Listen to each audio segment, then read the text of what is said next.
Bonjour, ici Micheline Bourque-Sommet du livre Affaires 2016. Une autre entrevue que j'attendais avec beaucoup d'enthousiasme, en fait, un peu de nervosité, un petit peu, parce que je rencontre une femme qui est extrêmement connue ici au Québec, Madame Ariane Kroll, qui a coécrit un livre avec Jacques Nantel, qu'on a déjà interviewé, qui s'appelle « On veut votre bien et on l'aura ». La dangereuse efficacité du marketing. Quel titre, quel titre. Alors, on va passer un petit moment avec Madame Kroll. Alors, puis là, je vais en faire comme dans toutes les entrevues, je vais la vouvoyer, je vais la tutoyer, je vais la vouvoyer, c'est comme ça que c'est. Mais j'aimerais quand même qu'on prenne un moment parce que les gens connaissent pas beaucoup de choses de vous, autres que votre statut de journaliste. Donc, on va commencer avec ça. D'accord. Votre job, c'est quoi? Dans ma vie de tous les jours? Oui, oui. De suivre l'actualité dans plein de domaines, dans le milieu des affaires. J'ai été longtemps journaliste d'affaires exclusivement, pendant plus d'une dizaine d'années. Maintenant, je suis encore les affaires, mais disons une perspective plus générale, parce que mon lectorat en éditorial, chez Éditorialiste, c'est un lectorat général. C'est pas des gens spécialisés qui sont soit des gens d'affaires, des gens qui fréquentent le cahier d'affaires ou qui cherchent des suggestions de placement. Donc, je parle aussi des affaires, mais je parle des mouvements de société, de la techno, de la santé, de plein de des enjeux de société, oui, des choses comme ça. Oui. OK, parfait. Et donc, comme beaucoup de gens la connaissent, on le sait, certainement ici au Québec. Et quand je faisais une petite recherche pour me préparer, parce que je voulais avoir un petit peu intelligente, là, et j'ai pas trouvé beaucoup de choses pour décrire la personne. Quels sont vos intérêts? Êtes-vous de Montréal? Est-ce qu'on peut avoir un petit peu d'informations sur vous comme personne? Je doute que vous avez fait ça par Google. La recherche, et on est très, les journalistes, on est souvent, en fait, on est très conscient de ce qu'on peut trouver quand on fait de la recherche sur quelqu'un. Ben oui, certainement. C'est amusant, mais bon, ce qui fait aussi que moi, mes réseaux sociaux, par exemple, c'est Twitter, où je suis essentiellement un journaliste qui parle. Donc, oui, je comprends. J'ai comme une passion pour l'information, pour les gens, pour tout ce qui se passe dans la société, beaucoup pour la chose culinaire également. Oui, si on peut trouver ça, effectivement. Je suis de Québec originellement, mais depuis pratiquement aussi longtemps à Montréal. Donc, comme moi, c'est rendu que ça fait plus longtemps qu'on vit à l'extérieur de le milieu natal. Parce qu'une des choses que je me posais comme question, c'est parce que ça peut être un choix aussi. Tu sais, comme journaliste, on est beaucoup sollicité sûrement sur tout tas de sujets, parce que toutes les choses sont importantes aux yeux de tout le monde, mais vous devez faire des choix. Et déjà, vous devez être extrêmement sollicité. Donc, je me disais, c'était peut-être un choix aussi que vous avez fait d'être plus discret, de pas trop en mettre, de pas trop en faire. Je vais faire ma job, puis je vais bien la faire, puis j'utiliserai pas trop les plateformes sociales, entre autres, là, pour parler de tout et de rien. Là. Ben, on est peut-être plus conscient de ce qu'on dit, en fait. C'est beaucoup ça aussi, parce que on sait, nous, dans mon métier, moi, je fais du journaliste d'opinion. Alors, je suis dans le métier de faire des recoupements entre ce que les gens disent et ce qu'ils font dans la vie publique, etc. Avec ça, par exemple, les politiciens, on sait comme jamais auparavant ce qu'ils ont dit. On peut leur remettre en dessous du nez en un claquement de doigts. Exactement. Ça prend pas des jours de temps dans des recherches d'archives papier pour le savoir. Donc, il y a une certaine cohérence. Disons, j'ai une vie privée comme tout le monde, j'ai des amis et tout ça. Il y a des choses que je suis très consciente que ça passe très, peut-être pas nécessairement bien, ou que ce que tu dis, une phrase, on dit souvent dans notre métier, les gens disent « Ah, j'ai été cité en contexte », mais une phrase telle quelle, ça veut dire ce que ça veut dire. C'est ça, puis on peut la mettre dans... Oui, puis le second degré, ça passe pas toujours bien à l'écrit, surtout en une phrase isolée. Exactement. Alors, en tout cas, regarde, ça me fait plaisir d'être avec vous, puis on va apprendre à vous découvrir comme ça. Donc, voici ce que Jacques Nantel, pour ceux qui n'ont pas lu le livre, parce que c'est lui qui vous a choisi, n'est-ce pas? Alors, il a choisi Ariane Kroll, puis voici, parce que je trouve que c'est beau. Moi, quelqu'un écrirait quelque chose comme ça sur moi, je serais bien contente. Alors, bref, il me manquait Ariane Kroll. Le choix de ma complice d'écriture s'imposait, d'autant que son style poli, mais incisif, agrémentait mes petits déjeuners depuis des années. En tant qu'éditorialiste au quotidien de la presse, Ariane est l'une des rares journalistes qui sache prendre position face à un néolibéralisme trop souvent peu scrupuleux, tout en comprenant l'importance pour une nation comme la nôtre d'un développement économique efficace. Quand vous avez lu ça, là, qu'est-ce que ça vous a fait? Ben, je me suis dit que puisque je relisais tout, j'aurais pu c'est ça. Qui l'a rédigé? Non, non, pas du tout. Okay. Vraiment pas. Non, Jacques, si vous l'avez eu en entrevue, vous le connaissez, il est d'une grande générosité. Absolument. Alors, pas de... Non, non, non. Mais ça fait plaisir, c'est bien de... C'est toujours le fun quand les gens nous écrivent puis qu'ils nous lisent. Puis, oui. Je vous lis souvent, mais cette fois-ci, je suis pas d'accord avec vous. Ça fait vraiment plaisir. Un bon feedback pour vous. Oui, là. parce que c'est très solitaire finalement comme travail. Ce qu'on fait.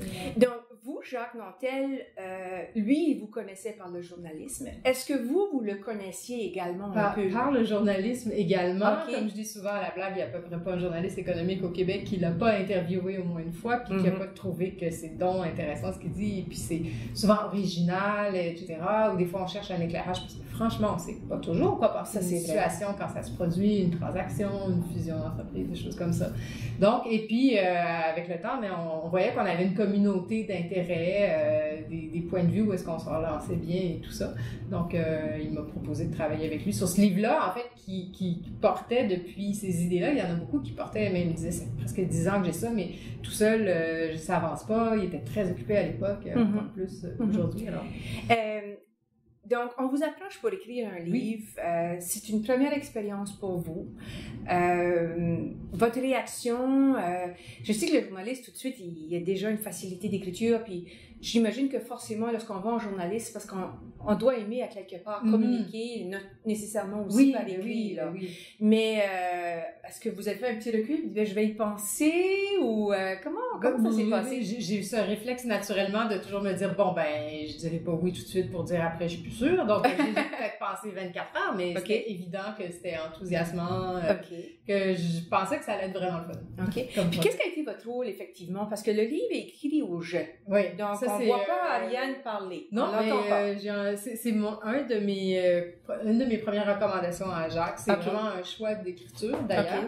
De dire, parce qu'au début, il me dit, comment on l'écrit-tu, bon, ça. Puis j'ai dit, ce que les gens, ils veulent savoir, c'est ce qu'un gars de marketing pense et les critiques qu'il fait sur son propre métier. Oui. Parce que Jacques n'est pas juste un prof de marketing, c'est vraiment un pratiquant. Et donc, c'est ça qui est intéressant. Puis moi, je me disais, les gens vont accrocher comme ça. Ça fait partie, c'est quasiment de la technique à un moment donné. Donc, ça a été beaucoup comment on s'est pris. Tout ça, c'est beaucoup un échange. Jacques m'envoyait des versions, je remettais ça à l'envers, je posais des questions, je rajoutais des informations, je disais, hey, mais t'as-tu pensé à ça? Qu'est-ce que t'en penses? C'est-tu valable de ton point de vue? T'as-tu une étude? T'as-tu un chiffre là-dessus? Puis tu sais que Jacques, tu demandes un chiffre, tu tires sur la ficelle, il y en a 10 qui viennent. C'était absolument, puis il se souvient de tout. C'est une encyclopédie là, incroyable au niveau des statistiques, des données, des recherches, telle étude, machin, il n'y a rien qui dit qu'il n'est pas soutenu. Parce que le mot passion, des fois, est un peu galvaudé, mais Jacques est vraiment passionné. Absolument.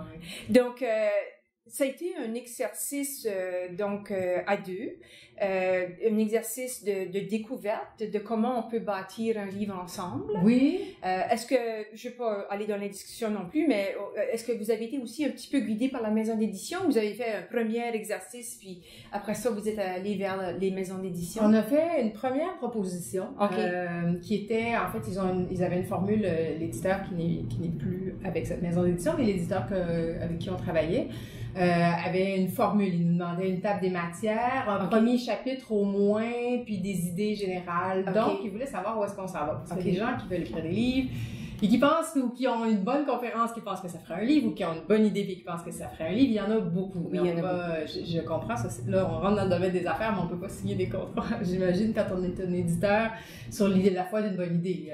On peut l'attendre longtemps, notre livre, j'ai l'impression.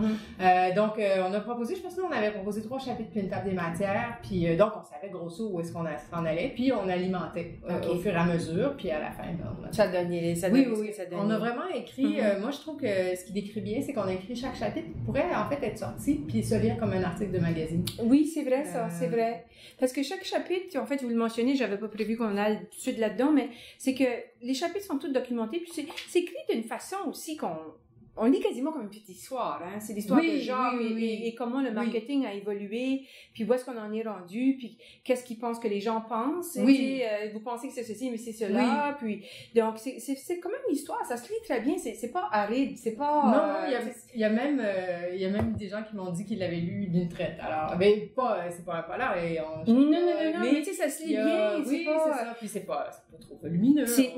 Mais ça c'est quand même. On le voit de plus en plus sur des livres à peu près 150 page, parce que justement, c'est quelque chose qu'on peut lire sans avoir à se payer 15 heures de lecture. Puis ça nous initie au sujet. Et on va revenir au sujet un petit peu plus tout à l'heure, mais donc c'est votre petite touche à vous, c'est cette écriture-là que vous avez mis qui a donné le ton à l'ouvrage. Oui, ben moi je crois que Jacques est un formidable conteur d'anecdotes, par ailleurs, cela dit. Oui, mais c'est sûr, il faut les écrire. Oui, mais il y a, moi je crois formellement qu'il faut écrire, fondamentalement qu'il faut avoir... chaque phrase doit donner envie de lire la suivante, chaque paragraphe doit donner envie d'aller au suivant, sinon...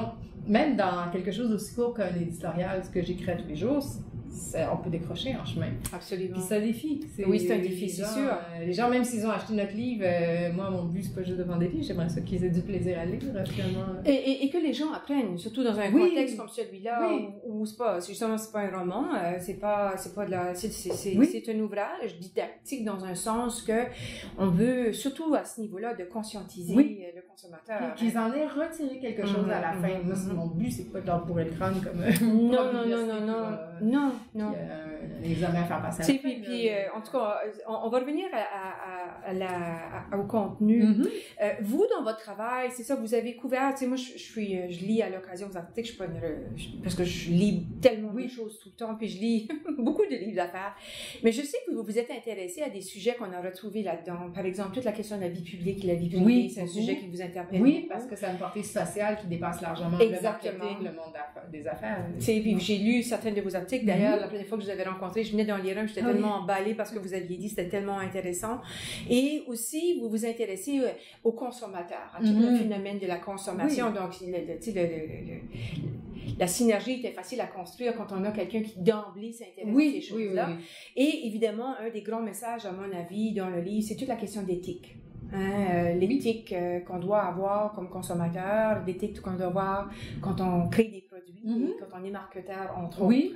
Donc, c'est des sujets qui vous interpellent beaucoup. Puis les attentes qu'on a le droit de faire valoir. Puis je trouve ça intéressant parce que les consommateurs on a quasiment 40 ans de mouvement de consommateurs si on retourne aux années 60, début 70 aux États-Unis. Donc, les gens sont habitués à se poser des questions, ils sont de plus en plus sophistiqués. Puis vous savez, là, avec le web, à la limite, les gens pourraient se passer de lire des articles de consommation, certains, parce qu'il y en a qui sont ils vont faire leurs propres recherches, ils vont aller confronter les compagnies, ils vont utiliser les réseaux sociaux pour relancer. Mais en termes de vie privée, il y a des gens qui sont très, très spécialisés là-dedans, mais au moment où on l'a écrit, c'est quand même un livre qui date de quelques années, c'était pas aussi, les gens n'étaient pas aussi conscients peut-être. Mais c'est une question que j'avais, en fait, parce que le livre, nous, on sait, quand je l'ai choisi, même si je savais qu'il avait été publié il y a quand même quelques années, je pense que c'est 2011. Oui. Et quand il dit au début, M. Nantel, là, ben, ça fait depuis 2006 que je pense à ça, donc on dit, hey, ça fait longtemps que ça ruine. Et la personne qui a lu le livre de M. Nantel, Sophie Ducharme, qui est vice-présidente à la Banque nationale, j'avais un petit peu d'inquiétude. Je me dis, est-ce qu'elle va trouver ça pertinent? Est-ce qu'elle va trouver ça intéressant? Parce que moi, je voulais amener un livre au sommet qui parle du consommateur. Oui. OK, moi, je voulais... puis j'en ai 3, là, mais ça, c'est un des livres clés. Et à ce moment-là, elle l'a lu et elle a été surprise d'apprendre tellement de choses. Donc, donc, il y a comme une base dans le livre qui est toujours d'actualité. Oui. C'est sûr qu'on pourrait faire un refresh, comme on dit communément.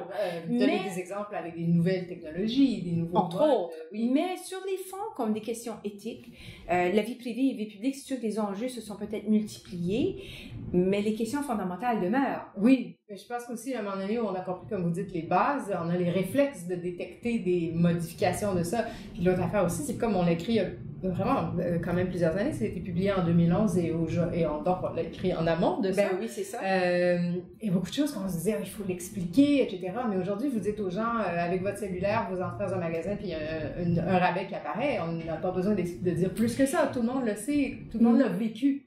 C'est même plus dans la compréhension, c'est dans le vécu. Mais... est-ce que ça l'est vraiment? Puis c'est ça qui m'a surpris dans le sens des commentaires que Sophie faisait. C'est que nous, on vit dans un milieu urbain, très webifié. Oui. OK? Si on est à Saint-Clinclin, d'une petite communauté en région, où on se pose pas ces questions-là, où le relationnel est encore beaucoup plus axé sur la personne à la personne, en personne, excusez la redondance, et que le web occupe une place, mais peut-être pas dans la transaction quotidienne des choses. Donc, est-ce que quand on va au centre d'achat à Saint-Félicien, est-ce qu'on s'attend au même... Ouais, justement, vous comprenez ce que je veux dire? Certains exemples sont peut-être bons. Mais dans les contextes urbains, oui, mais où vous soyez, encore moins si vous n'avez pas de commerce que vous souhaitez proche de chez vous parce qu'il n'y en a pas tant que ça dans votre coin, vous allez acheter chez Amazon, vous allez vous faire procurer des livres qui sont très très ciblés de façon étonnante, mais des fois surprenante. Vous allez faire la recherche pour des problèmes de santé ou des doutes. Puis là, vous allez voir que vous êtes suivi par votre problème de santé pendant des jours de temps. C'est pas super agréable. Donc, vous allez être interpellé quand même. Là. Oui. Non, mais je suis d'accord avec vous fondamentalement qu'il y a un niveau de connaissance qui s'est augmenté, mais je ne pense pas que c'est... Il y a beaucoup d'informations dans votre livre qui est toujours pertinente, à mon avis. C'est ça que je veux dire. Oui, bien sûr. Qui permet à des gens, justement, qui connaissent moins le fonctionnement du web et comment le web peut être pernicieux dans les faces qu'on est capable. Et l'autre volet de ça, je vous dirais, c'est que les marketeurs se sont constamment bonifiés, raffinés leur technique. Quand on a écrit le livre, on n'a pas parlé du fait que, par exemple, quand vous cherchez un billet d'avion, si vous y retournez quelques minutes plus tard, il va tout d'un coup coûter plus cher, il va en rester moins. C'est ça. Mais que si vous faites la recherche chez votre voisin, il va revenir au prix d'avant. C'est ça. Il y a vraiment des... Et ça peut créer un effet, même aujourd'hui, auprès d'un certain public, je crois, moi, de le lire.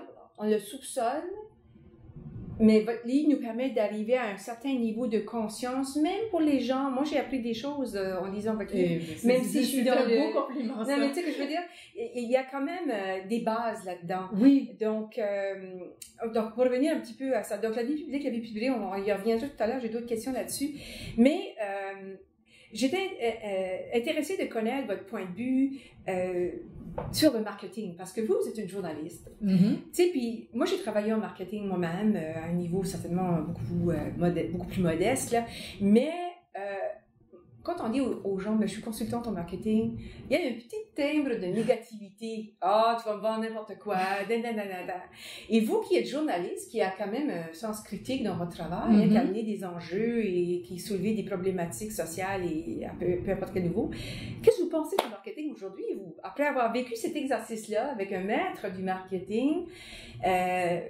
qu'est-ce que ça vous a donné comme feeling, entre guillemets, par rapport au marketing comme tel, comme discipline, comme science? Oui, moi, j'avais pas plus de préjugés ou d'opinions, d'idées reçues ou même d'opinions, de préavis négatifs sur le marketing, comme certains peuvent en avoir sur la production pétrolière ou sur bien d'autres choses, la production chimique ou Dieu sait quoi, les engrais agricoles. Bon. Ce que je trouve intéressant, c'est que plus ça va, plus le marketing devient efficace, plus il a aussi un défi de crédibilité. Ce que vous décrivez, je pense pas que ce réflexe-là, c'est sur le point de s'atténuer dans la population, puis ça s'élargit à d'autres choses, comme justement les technologies. Finalement, tout ce qui est numérique ou l'efficacité redoutable, on apprend, à chaque fois qu'on apprend, par exemple, que Facebook a fait quelque chose qu'on ne savait pas exactement ou qu'on n'avait pas vu venir, on peut toujours imaginer, mais disons qu'on n'avait pas la preuve, puis là, on a la preuve que, disons, ils sélectionnent qu'est-ce qu'on lit ou à quel point ils le font, ben ça renforce le soupçon ou à tout le moins l'esprit critique de tout le monde. Et donc, si on veut continuer, si on veut vendre, il faut montrer patte blanche, je pense, de plus en plus. Donc, dans ce processus d'écriture-là, est-ce que ça a été un processus, justement, qui vous a permis vous-même de vous conscientiser jusqu'à quel point le marketing quasiment industriel, le marketing envahissant, le marketing, si on prend Google comme une agence de publicité ou Facebook comme une agence de publicité, extrêmement envahissant dans nos vies, Google qui nous dicte quoi lire finalement, Facebook qui s'impose avec toutes sortes de contenus. Est-ce que cet apprentissage-là pour vous, comme femme journaliste professionnelle d'information, est-ce que ce processus-là vous a été bénéfique? Est-ce que ça vous a fait cheminer un peu dans ce sens-là? En fait, moi, ce que j'ai appris le plus dans ce livre-là, c'est justement quand Jacques dit qu'il remonte à plusieurs années, c'est qu'il parle des fondements de choses comme le fait que le prix, comment on apprécie un prix, et ça c'est bien avant la technologie, le fait que s'il y a 2 chiffres, si on veut dire, si un prix est en bas de $100, ça va vous apparaître moins, mais là à partir du moment où on vous met des pourcentages de rabais là-dessus, vous perdez à un moment donné la notion de tout ça. Et ça, comment on peut jouer avec la perception des gens, et avec des astuces vieilles, mais qui, en fait, c'est un peu ça la thèse de Jacques, c'est que c'est les bonnes vieilles astuces du marketing qu'on connaît depuis carrément des décennies qui retrouvent une efficacité vraiment plus redoutable, donc avec les technologies qui permettent de les pas dissimuler, mais disons de les habiller différemment, puis on les voit moins venir. Oui, on les voit moins venir. Effectivement. C'est intéressant. Maintenant, évidemment, le livre porte sur le consommateur, mais à différents moments dans la lecture, c'est le consommateur versus l'individu. Hein? Beaucoup de gens ont des préoccupations par rapport à la vie privée, à la vie publique, le marketing qui va chercher plein d'informations, puis là on est à l'ère des données, le big data et tout ça, puis il y a un petit peu d'euphorie autour de ça. Mais M. Nantel, lui, le dit, tout gravite autour des stratégies basées sur ce que les consommateurs font. Le comportement et non... Et de moins en moins sur ce qu'ils disent faire ou ce qu'ils croient. J'aimerais vous entendre là-dessus. Est-ce que vous étiez vous-même là dans votre réflexion par rapport à ça? Parce que, c'est un constat important, hein? Puis quand on est en train de souper avec des amis, puis on parle de ces choses-là, et qu'on entend les appréhensions qu'ils ont par rapport à la vie privée, mais il y a un volet du web qui est vraiment axé sur les consommateurs. Ils s'en foutent de ton nom, ils s'en foutent de si. Oui, tout ce qu'ils veulent, c'est savoir ce que tu fais. Ouais. Effectivement. Mais en même temps, puis Jacques a tout à fait raison là-dessus, sauf qu'un esprit mal intentionné, il y a eu toutes sortes de tests à des moments, périodiquement, on entend, à partir de 4-5 informations, on peut recouper tout ça, puis vous retrouvez beaucoup plus facilement. Oui. Pas des gens de marketing comme Jacques, pas une banque, c'est pas ça, là, mais il y a des esprits mal intentionnés, et d'ailleurs, ou des systèmes où, par exemple, ici, on est assuré, par exemple, pour la santé, on a un système de santé publique universel. À partir du moment où vous n'avez pas ça, puis vous n'avez qu'un système de santé privé, ça devient drôlement intéressant de savoir qu'est-ce que vous avez fait comme recherche médicale, quel est votre comportement médical, à la limite, qu'est-ce que vous avez acheté comme médicament. Et là, et c'est pas pour rien, là, en ce moment, il y a depuis quelques mois, en tout cas, c'est les cas les plus récents que j'ai entendu parler, c'était il y a quelques mois, il y a des pirates informatiques qui volent des banques de données de type médical. Et j'ai vu des papiers où on disait que c'était la prochaine tendance, que ce ne serait pas des numéros de carte de crédit, que ça valait cher, mais voler ça, c'est déjà une chose, mais acheter cette information-là, c'est vraiment peu éthique. Donc, on sort du marketing, mais en même temps, le fait que votre information privée, même anonymisée, circule, on se pose des questions. Puis je pense qu'on va continuer de se poser des questions. Oui, absolument. Okay. Et moi, la lecture que j'ai faite de ce livre-là, en fait, un des messages clés que j'ai perçu, en tout cas à tort ou à raison, c'est que M. Nantel lance un appel à tous, là, hein, justement sur la question de l'éthique. Je ne sais pas si vous connaissez Jeff Jarvis. De nom. Là. Et Jeff Jarvis, il a écrit un livre, il y a plus qu'un, mais un qui m'a particulièrement, ému, qui s'appelle Tout nu sur le web. Et ce livre-là fait vraiment...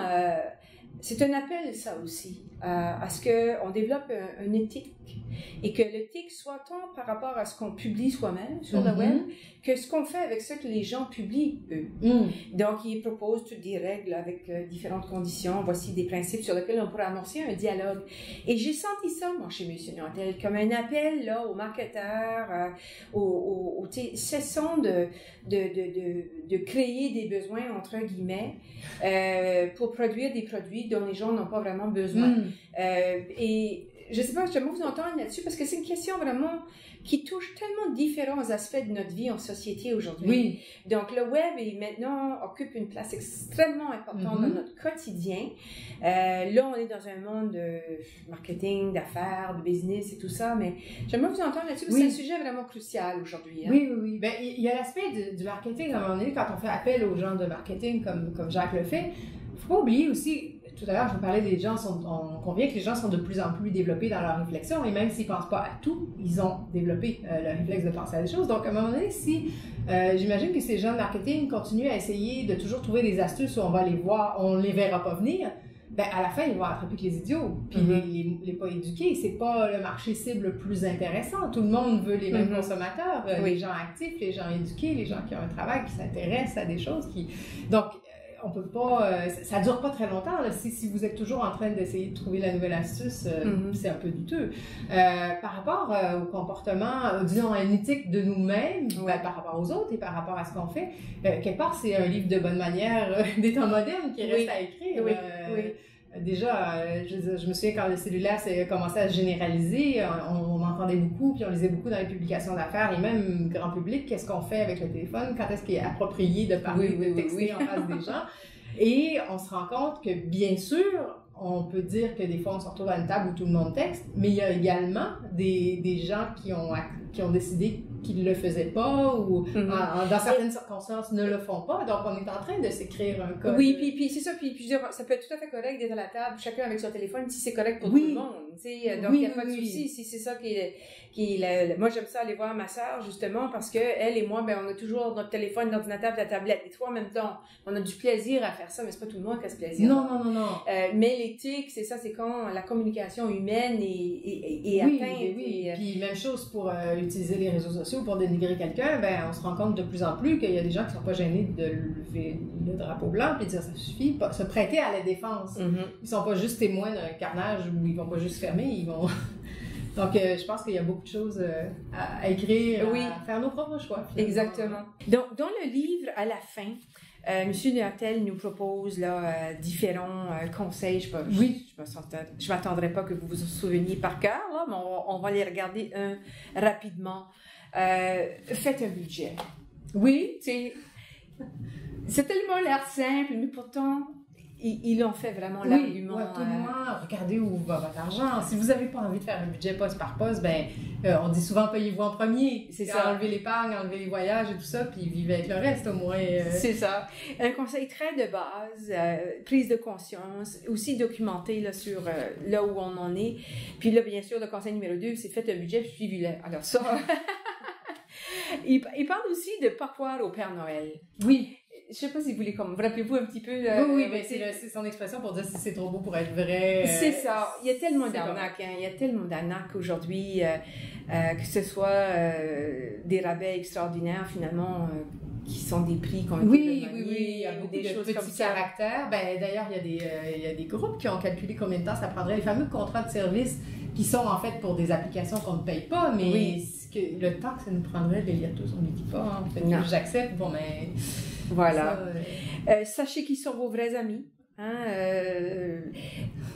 Sur le web, vu votre bien et souhaite devenir votre ami, les marchands incompris, il reste surtout d'obtenir plus d'informations là-dessus. Il y a encore une fois une mise en garde par rapport à notre comportement. Oui. Quoi d'autre ici? Oh, ça, c'était long, regarde, il y a plein de toutes les informations. Hey, c'est long ce chapitre-là. Sachez qui sont vos vrais amis, l'information, comment traiter ça. Ça, ce serait probablement une section que vous metteriez à jour avec d'autres trucs sur comment se protéger sur le web. Parce que là, il y a quand même plusieurs pages. Oui, je sais, c'est ça. Mais ça serait une section à mettre à jour. Oui. Mais je dirais que c'est pas juste, justement, en termes de dispositifs informatiques. C'est qu'est-ce qu'on publie de soi-même, qu'est-ce qu'on rend disponible et à qui. Puis des fois, c'est fatigant parce que les réseaux sociaux, leurs paramètres de sécurité ou de vie publique changent régulièrement. Oui, c'est ça. Là, on a tout installé, c'est juste nos amis, et là, pouf, tout d'un coup, il faut y retourner. Il faut retourner, c'est ça. Ouais. Faisons payer les riches.